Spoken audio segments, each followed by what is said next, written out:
نحمدہ ونصلی علی رسولہ الکریم اما بعد۔ پارہ نمبر 10 سورۃ التوبہ آیت نمبر 73 اعوذ باللہ من الشیطان الرجیم بسم اللہ الرحمن الرحیم یا ایہا النبی جاہد الکفار والمنافقین واغلظ علیہم وَمَأْوَاهُمْ جَهَنَّمُ وَبِئْسَ الْمَصِيرُ۔ صدق اللہ العظیم۔ گزشتہ اسباق میں منافقین کی بداعمالیوں کا تذکرہ کیا گیا۔ منافق مرد، منافق عورتیں دونوں ہی اسلام کے لیے بہت زیادہ پریشانی کا ذریعہ بنتے۔ آج کے سبق میں اللہ تعالیٰ نے ان کے ساتھ جہاد کا اعلان فرما دیا۔ یا ایہا النبی، اے نبی صلی اللہ علیہ وسلم، جاہد الکفار، جہاد کرو، لڑائی کرو کافروں کے ساتھ، والمنافقین، اور منافقوں کے ساتھ، واغلظ علیہم، اور سختی کرو ان پر، ومأواہم جہنم، اور ان کا ٹھکانہ جہنم ہے، وبئس المصیر، اور وہ برا ٹھکانہ ہے۔ پہلی بات یہ سمجھیے کہ یہ قرآن پاک کا حکم ظاہری طور پر نبی پاک صلی اللہ علیہ وسلم کو ہے، لیکن یہ حکم قیامت تک آنے والے تمام انسانوں کو، کہ جب کفار کی طرف سے مسلمانوں کو پریشانیاں لاحق ہو جائیں، جہاد کی فرضیت ہو جائے، تو اس وقت مسلمانوں کو حکم یہ ہے کہ کافروں سے لڑائی کرو۔ یہاں پر دو جماعتوں سے لڑائی کا حکم دیا گیا۔ ایک جماعت کافروں کی، دوسری جماعت منافقین کی۔ جہاد کی ایک قسم ہے جہاد بالسیف، تلوار کے ذریعے لڑائی کرنا، اور جہاد کی ایک قسم ہے جہاد باللسان، زبان کے ذریعے جہاد کرنا۔ مفسرین اکرام فرماتے ہیں یہاں پر جو دو جماعتیں کفار کی اور منافقین کی ذکر کی گئیں، دونوں سے الگ الگ جہاد ہے۔ کافروں سے جہاد بالسیف ہے، تلوار تیر کے ذریعے سے، نیزے کے ذریعے جہاد کرنا، اور منافقین سے جہاد باللسان ہے، زبان کے ذریعے جہاد کرنا۔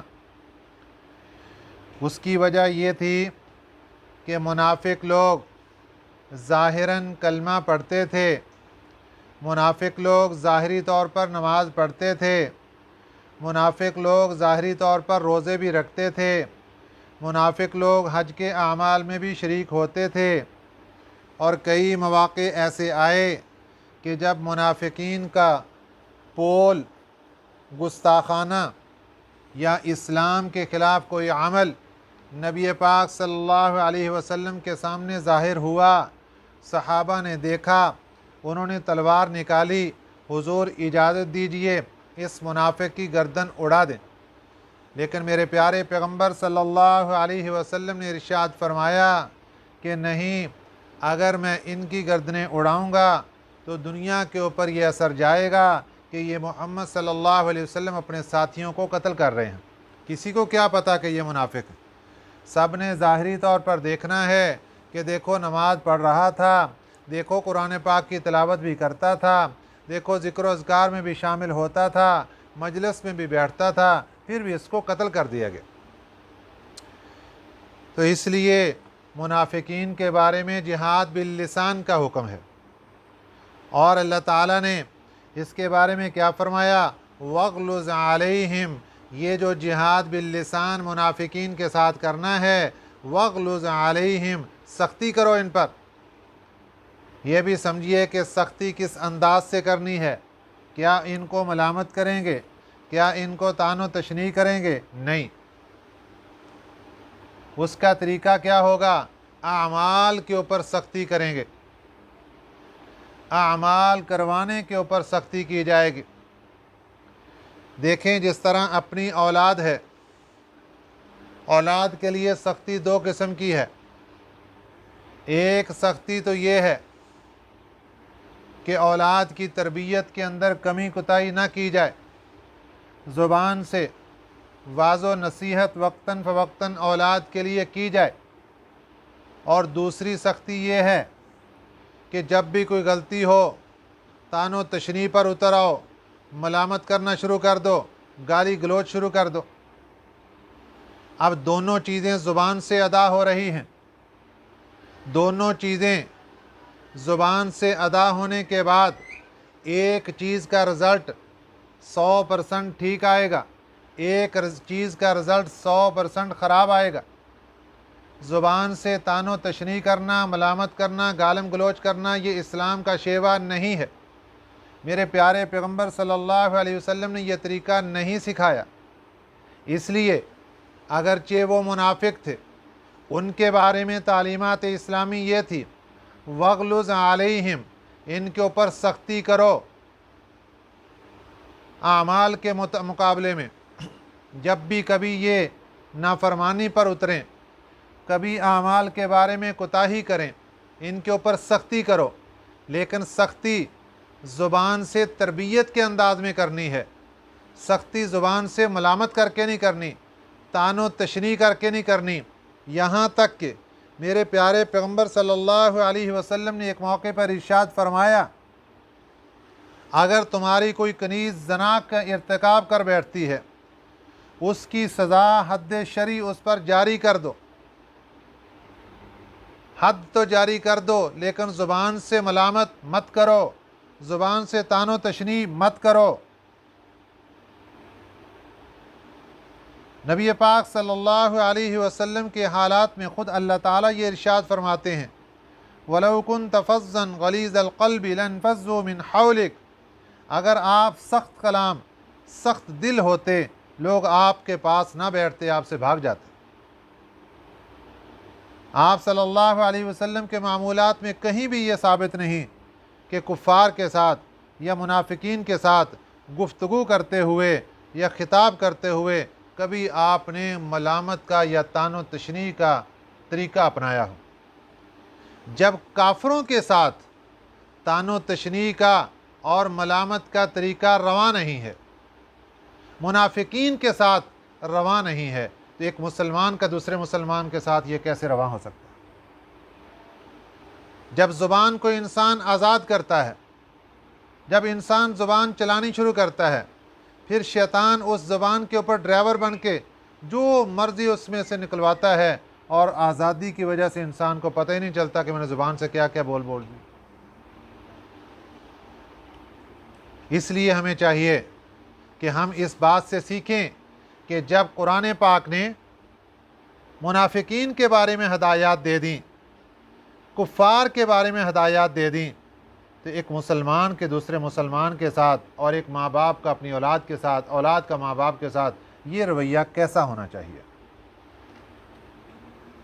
یحلفون باللہ ما قالوا، یہاں سے منافقین کے کچھ اور بد اعمال جو کہ وہ اپنی مجلسوں میں مختلف موقعوں پر وقتاً فوقتاً دل کے اندر بغض ہونے کی وجہ سے، عداوت اور دشمنی کی وجہ سے کیا کرتے تھے، ان کا تذکرہ ہے۔ ایک موقع پر غزوہ تبوک میں جب آپ صلی اللہ علیہ وسلم سفر میں تھے، تو آپ صلی اللہ علیہ وسلم نے منافقین کے حالات بیان کیے کہ یہ غلط کام کرتے ہیں، ان کو ایسے نہیں کرنا چاہیے، ان کو ایسے نہیں کرنا چاہیے۔ ان کی بدحالی اور انجام بد کا بھی ذکر کیا۔ منافقین میں ایک منافق تھا جس کا نام تھا جلاس۔ وہ جب وہاں سے نکل کے اپنی مجلس میں گیا تو کہنے لگا کہ یہ نبی جو کہہ رہے ہیں ہمارے بارے میں، اگر واقعتاً ہم ایسے ہیں تو ہم تو گدھوں سے بھی برے ہیں۔ پھر حقیقت میں تو گدھوں سے برے ہی تھے، جو حالات جو کام کرتے تھے۔ ایک صحابی تھے حضرت عامر بن قیس رضی اللہ تعالیٰ عنہ، انہوں نے یہ سن لیا اور انہوں نے فرما دیا کہ نبی پاک صلی اللہ علیہ وسلم نے جو کچھ فرمایا وہ سچ ہے، واقعی تم گدھوں سے بھی زیادہ بدترین ہو۔ بڑا غصہ آیا۔ آپ صلی اللہ علیہ وسلم جب مدینہ طیبہ پہنچے تو مسجد نبوی میں کیس لگ گیا۔ حضرت عامر بن قیس رضی اللہ تعالیٰ عنہ نے آ کر عرض کیا کہ حضور انہوں نے یہ بات کی ہے، جلاس نے۔ اب مسجد نبوی ہے، ممبر رسول صلی اللہ علیہ وسلم کے پاس صحابہ کا مجمع ہے، جلاس منافق کو بلا لیا گیا، اور دوسری طرف حضرت عامر بن قیس رضی اللہ تعالیٰ عنہ کو بلا لیا گیا۔ حضرت عامر بن قیس کہتے ہیں جلاس نے یہ بات کہی ہے، لیکن جلاس کہتا ہے کہ نہیں، میں نے یہ بات کہی نہیں۔ آخر بات آ گئی قسم پر کہ ٹھیک ہے، جلاس قسم اٹھائے گا، اور اس نے بے دھڑک ہو کر مسجد نبوی، ریاض الجنہ، مدینہ منورہ اور ممبر رسول آپ صلی اللہ علیہ وسلم کے سامنے قسم اٹھا دی، منافق، جھوٹی قسم۔ حضرت عامر بن قیس رضی اللہ تعالیٰ عنہ کا نمبر آیا تو انہوں نے بھی قسم اٹھا دی، اور پھر انہوں نے دعا کی کہ یا اللہ آپ اپنے رسول صلی اللہ علیہ وسلم کو بذریعہ وحی اس معاملے کی حقیقت سے آگاہی فرمائیں۔ سب مسلمانوں نے اور آپ صلی اللہ علیہ وسلم نے آمین کہی۔ ابھی مجلس موجود تھی کہ حضرت جبریل امین علیہ السلام وحی لے کر آ گئے۔ یہی قرآن پاک کی آیات، یحلفون باللہ ما قالوا، یہ قسم اٹھاتے ہیں اللہ کی کہ ما قالوا، انہوں نے کچھ نہیں کہا، وَلَقَدْ قَالُوا، البتہ تحقیق انہوں نے کہا ہے، کلمۃ الکفر، کفر کا کلمہ۔ یہ تو زبان سے کہتے ہیں ہم نے کچھ نہیں کہا، جھوٹ بول رہے ہیں۔ وَلَقَدْ قَالُوا، البتہ تحقیق انہوں نے کہا، کلمۃ الکفر، کفر کا کلمہ۔ وَكَفَرُوا، اور انہوں نے کفر کیا، بعد اسلامہم، اپنے اسلام کے بعد۔ اسلام کون سا؟ جو ظاہری طور پر کلمہ پڑھ چکے تھے، ظاہری طور پر جلاس منافق تھا، اگرچہ منافق تھا، ظاہراً کلمہ پڑھتا تھا، ظاہراً نماز پڑھتا تھا، ظاہراً ذکر و اذکار میں، عبادات میں شامل ہوتا تھا۔ اللہ نے فرمایا جو اسلام کا لبادہ اوڑے ہوئے تھا اس کو بھی اس نے خیال میں نہ رکھا اور اس نے کفر کر دیا۔ وَكَفَرُوا بَعْدَ اسلامہم، اور کفر کیا انہوں نے بعد اسلامہم، اپنے اسلام کے بعد۔ وَهَمُّوا، اور ارادہ کیا، بما، اس چیز کا، لم ینالوا، جو اس کو نہیں مل سکی۔ اس نے ایک چیز کا ارادہ کیا جو اس کو حاصل نہ ہوئی، راد آؤٹ ہو گیا۔ اب یہ جو لفظ ہے وَهَمُّوا بِمَا لَمْ يَنَالُوا، اس کو دیکھ کر بعض مفسرین فرماتے ہیں کہ اس کا شان نزول ایک دوسرا واقعہ ہے۔ غزوہ تبوک کے موقع پر جب آپ صلی اللہ علیہ وسلم واپس آ رہے تھے، 12 منافقین نے آپ کے خلاف چال چلنے کی تدبیر سوچی، نعوذ باللہ آپ کو شہید کر دیں گے۔ اللہ تعالیٰ نے ان کا راز آؤٹ کر دیا۔ جب وہ پکڑے گیا تو انہوں نے بھی کہا جی ہم نے تو کچھ نہیں کہا۔ اب سنیے، یحلفون باللہ، یہ قسمیں اٹھاتے ہیں اللہ کی، ما قالوا، کہ انہوں نے کچھ نہیں کہا، وَلَقَدْ قَالُوا كَلِمَةَ الْكُفْرِ، البتہ تحقیق انہوں نے کہا ہے کلمہ کفر، وَكَفَرُوا بَعْدَ اسلامہم، اور یہ کافر ہو گئے، منکر ہو گئے، بعد اسلامہم، اپنے اسلام کے بعد۔ وَهَمُّوا، اور ارادہ کیا انہوں نے، بِمَا لَمْ يَنَالُوا، اس چیز کا جو ان کو حاصل نہ ہوئی، یعنی وہ آپ صلی اللہ علیہ وسلم کے قتل کے درپے تھے، اللہ نے بچا لیا۔ وَمَا نَقَمُوا، اور نہیں یہ بدلہ لے رہے الا مگر ان اغناہم اللہ ورسولہ، مگر یہ کہ غنی کر دیا ان کو اللہ نے اور اس کے رسول نے، من فضلی اپنے فضل سے۔ ان سے یہ تو پوچھ کے دیکھو کہاں ان کے حالات کیسے تھے، اگرچہ ظاہراً کلمہ پڑھ رہے ہیں، ظاہراً آقا علیہ الصلوۃ والسلام کی مجلس میں آ رہے ہیں، اس ظاہری طور سے اللہ نے ان کو کتنا فضل عطا کیا، آج یہ اسی کا بدلہ دے رہے ہیں۔ ایسے بدماش اور غنڈہ گرد بن گئے، ایسے باغی بن گئے۔ وما نقموا، اور نہیں یہ بدلہ دے رہے بدلہ لے رہے الا ان اغناہم اللہ، مگر یہ کہ غنی کر دیا ان کو اللہ نے، ورسولہ اور اس کے رسول نے، من فضلہ اپنے فضل سے۔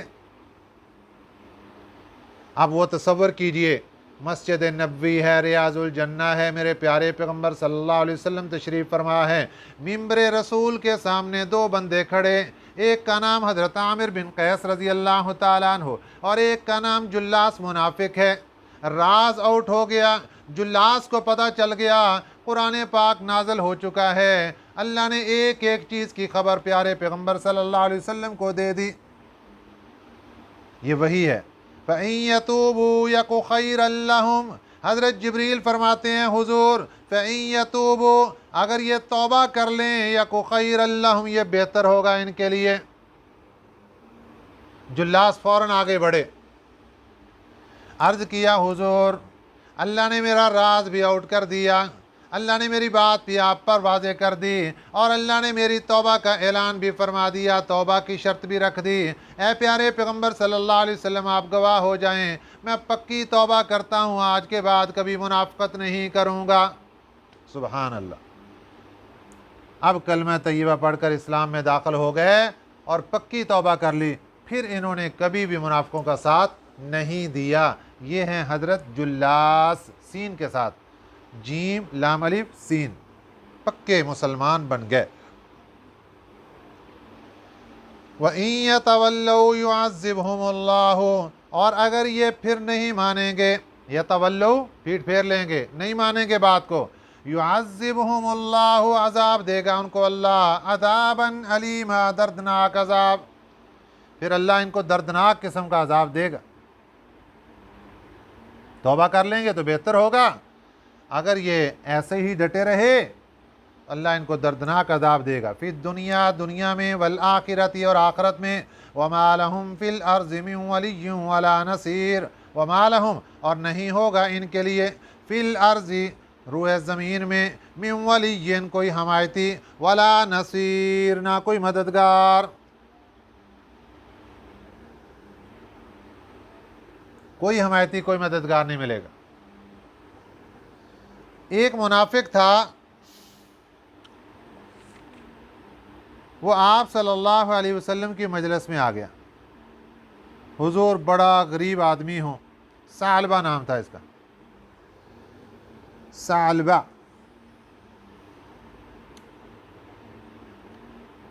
حضور بڑا غریب آدمی ہوں، دعا کر دیجئے مالدار ہو جاؤں۔ آپ صلی اللہ علیہ وسلم نے فرمایا کہ میرا طریقہ پسند نہیں، قسم ہے اس ذات کی جس کے قبضے میں میری جان ہے، اگر میں چاہتا تو مدینے کے پہاڑ سونا بن کر میرے ساتھ پھرا کرتے، لیکن مجھے ایسی مالداری پسند نہیں۔ چلا گیا اٹھ کے بندہ، دوبارہ پھر آ گیا، پھر یہی درخواست کی، حضور دعا کر دیں اللہ مال و دولت دے دے،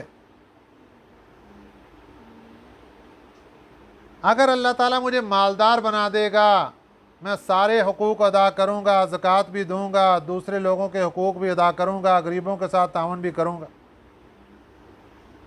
ہر حق والے کو اس کا حق پہنچاؤں گا۔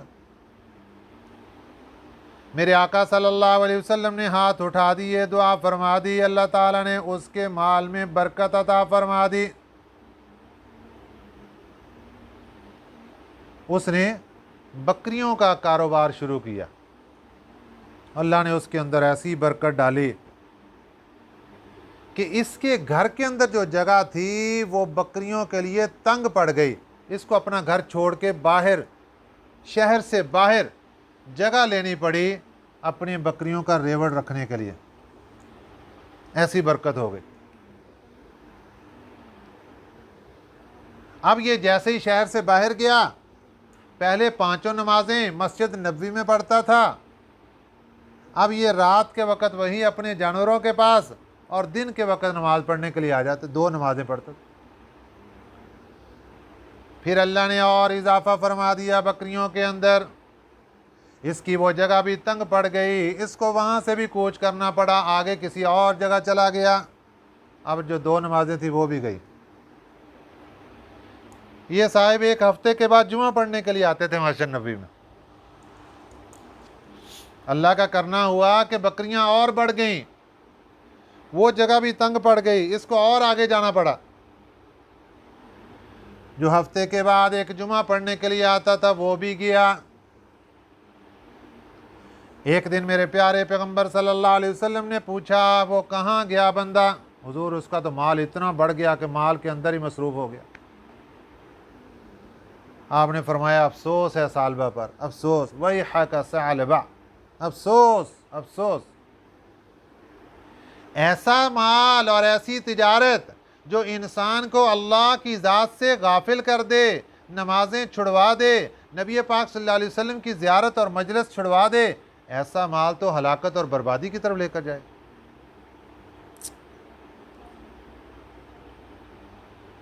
اب وہ جب قرآن پاک میں زکوٰۃ کا حکم نازل ہوا تو میرے پیارے پیغمبر صلی اللہ علیہ وسلم نے ایک ٹیم تشکیل دی، اور اس ٹیم کے اندر یہاں ان کی ذمہ داریاں تھیں دوسرے لوگوں سے زکوٰۃ وصول کرنا، وہیں ثعلبہ کے پاس بھی بھیج دیا بندہ کہ جاؤ بھائی اس سے بھی زکوٰۃ وصول کرو، اس نے بھی ہمارے ساتھ معاہدہ کیا تھا کہ میں تمام حقوق ادا کروں گا، زکوٰۃ ادا کروں گا، بڑا مالدار بن گیا، زکوٰۃ لو اس سے بھی۔ تو بکریوں کے اوپر زکوٰۃ لینے کے لیے بندے چلے گئے۔ آپ صلی اللہ علیہ وسلم کا پیغام ملا تو ثعلبہ کہنے لگا کہ یہ تو مسلمانوں کے اوپر بھی ٹیکس لگ گئے زکوٰۃ کے نام پر، نعوذ باللہ من ذالک۔ ٹیکس تو کافروں سے لیے جاتے ہیں، جزیے تو کافروں سے لیے جاتے ہیں، ہم تو مسلمان ہیں، زکوٰۃ کے نام پر مسلمانوں کے اوپر بھی ٹیکس لگ گئے۔ اچھا تم آگے جا رہے ہو، میں چلو واپسی آؤ پھر دیکھتے ہیں۔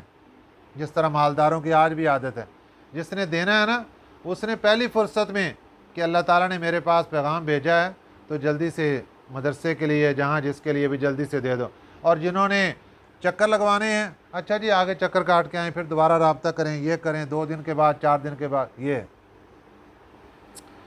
ثعلبہ کہنے لگا آگے سے چکر لگا کے آئیں، جب چکر لگا کے 2 دن 4 دن کے بعد قافلہ واپس آیا، پھر وہی الفاظ دہرا دیے۔ قصہ مختصر یہ ہوا کہ اس نے کچھ بھی نہیں دیا، واپس بھیج دیا۔ ایسا بخیل اور کنجوس بندہ، اللہ تعالیٰ کو بہت ناراضگی ہوئی۔ نبی پاک صلی اللہ علیہ وسلم کے پاس پیغام پہنچا، آپ صلی اللہ علیہ وسلم بڑے خفا ہوئے۔ وَمِنْهُمْ مَنْ عَاهَدَ اللَّهَ، اللہ نے قرآن نازل فرما دیا، فرمایا وَمِنْهُمْ، اور بعض ان میں سے، من وہ لوگ ہیں، عَاهَدَ اللَّهَ جنہوں نے وعدہ کیا تھا اللہ سے۔ یہاں اللہ سے وعدہ کرنے سے کیا مراد؟ کہ جو پیارے پیغمبر صلی اللہ علیہ وسلم کے ساتھ وعدہ کیا گویا وہ اللہ کے ساتھ وعدہ کیا۔ وَمِنْهُمْ، اور بعض ان میں سے، من وہ عَاهَدَ اللَّهَ جنہوں نے وعدہ کیا اللہ سے، لَإِنْ أَتَانَا، اگر ہمیں دے گا اللہ تعالیٰ، من فضلہ اپنے فضل سے، لَنَصَّدَّقَنَّ ہم ضرور خیرات کریں گے، وَلَنَكُونَنَّ مِنَ الصَّالِحِينَ اور ضرور ہو جائیں گے نیک لوگوں میں سے۔ آج بھی بہت سے لوگوں کے ارادے ہوتے ہیں لیکن جیسے اللہ مال دیتا ہے پھر آگے پلاننگیں ختم نہیں ہوتی، ابھی تو یہ کرنا ہے، ابھی تو یہ کرنا ہے، ابھی تو یہ کرنا ہے، ابھی تو یہ کرنا ہے۔ یہ شیطان یہ کام کرواتا ہے، یہ منافقوں نے یہی کام کیا۔ فَلَمَّا آتَاهُم مِّن فَضْلِهِ، پھر جب دے دیا ان کو اللہ نے، من فضلہ اپنے فضل سے، بخلوا بہ وہ بخل کر جاتے ہیں، انہوں نے بخل کیا۔ وتولوا اور وہ پھر گئے، وہم معرضون اور وہ اعراض کرنے والے۔ قرآن پاک کی آیات نازل ہوئیں،